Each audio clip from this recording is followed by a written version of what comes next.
Hello, everyone, and welcome. This is the FOC back with this week's news to review.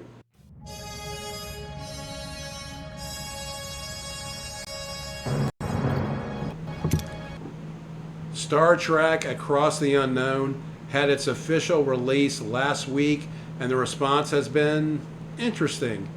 Steam reviews have been 75% positive. Praise has been over its thematic consistency with the show and its branching storylines. Some of the negative reviews have been over the high difficulty and lack of manual saves. My personal experience so far has been positive. I enjoyed finally being able to make the decision that any sensible captain would have made, which is put the safety and well-being of their crew over strangers. Seeing how that played out was a lot of fun, as was the choice of what happens to the Maquis crew now. Since the game autosaves before that fateful decision over the array, I played both. I look forward to trying the rest of the game in the Delta Quadrant, though I do wish there was a better way of making that happen than just, let's destroy the array and strand my crew 70,000 light years from Earth because we are worried about the safety of this helpless alien race, one of millions that exist in the galaxy, that we have no intention of sticking around and keeping safe from the Kazon, because now we have a long way to travel to get back home. That decision never made sense 30 years ago, and it still makes no sense now. Just have the array destroyed during the battle with the Kazon. You achieve the same result, and the new captain doesn't look like a gullible idiot in the process. But I can't blame the developers of this game over that. They are just trying to keep faithful to the show, which I wish more developers of iconic IPs did. The addition of the Jerry Goldsmith score really does improve the overall feel of the game. It's just not Star Trek to me without that iconic music. Star Trek has had some of the best musical compositions ever, and it should all be preserved in every way possible. The addition of voiceovers from Tom Paris and Tuvok, while nice, really isn't that big of a deal to me. Maybe it's a generational thing, but I'm perfectly fine reading text without voiceover. My only gripe is that a lot of text is still in the lower left corner of the screen and not in the middle most of the time. It's at proper eye level during cutscenes, but not when on the bridge. I will join with the negative Nancy's on one issue: the lack of a manual save. This is just unforgivable.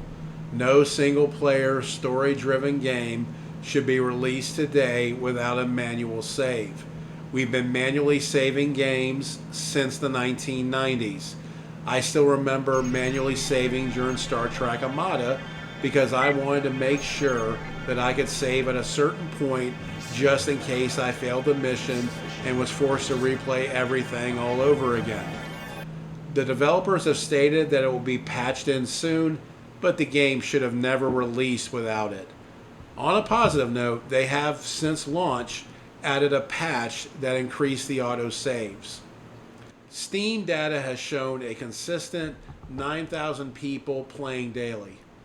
Star Trek has never been a franchise with the same popularity of Star Wars, but it has always carried a large enough devoted following that keeps it alive.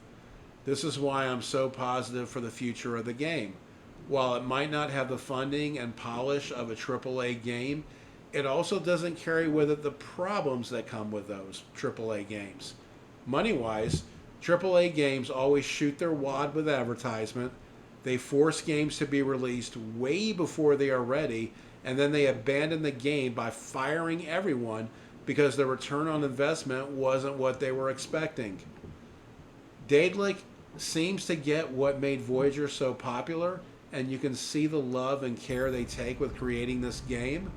Only someone deeply committed to Star Trek would know about consequential decisions like Tuvix, which has been the subject of online debates for 2 decades. This game is certainly not for everyone.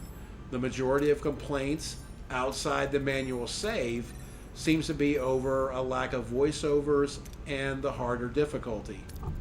As I said earlier, I don't need voiceovers from the actors to enjoy roleplay. Plus, getting all the actors to do voiceovers for every single possible story branch would have been very expensive. One comment I saw online was, "No voiceovers? This is why I hate independent games." Well, enjoy your very overpriced, very rushed AAA games then. On the subject of difficulty, the game has 3 difficulty modes. My first playthrough was on Adventure mode, which is the easiest. I have so far not ran into anything that would tell me it's too hard. Just keep your morale high, keep your stockpiles of resources full, and keep researching your needs, and it's no problem. Again, this is probably a generational thing, but I noticed that too many players think that any game which isn't brain dead easy is overly difficult. I noticed this back when Diablo 4 released. Too many players just throw up their hands and quit, saying game is too hard, horrible design. They just don't want to admit that they are in fact a bad player and need to improve and get better. What they should be saying is, what did I do wrong and how can I get better at this game? I can only imagine what they would have said back in the day when Super Star Wars came out. I look forward to finishing a run in the Delta Quadrant on all 3 difficulties and showing the results, warts and all. I am having a blast, and I really hope they consider doing a Deep Space Nine or other Star Trek games like this. Just stick with the original series through Enterprise, and it will be a one-day buy for me. Okay, you can throw in Strange New Worlds too. That is one of the new series I actually like. That's the news for this week. Please like and subscribe, and I will see you soon.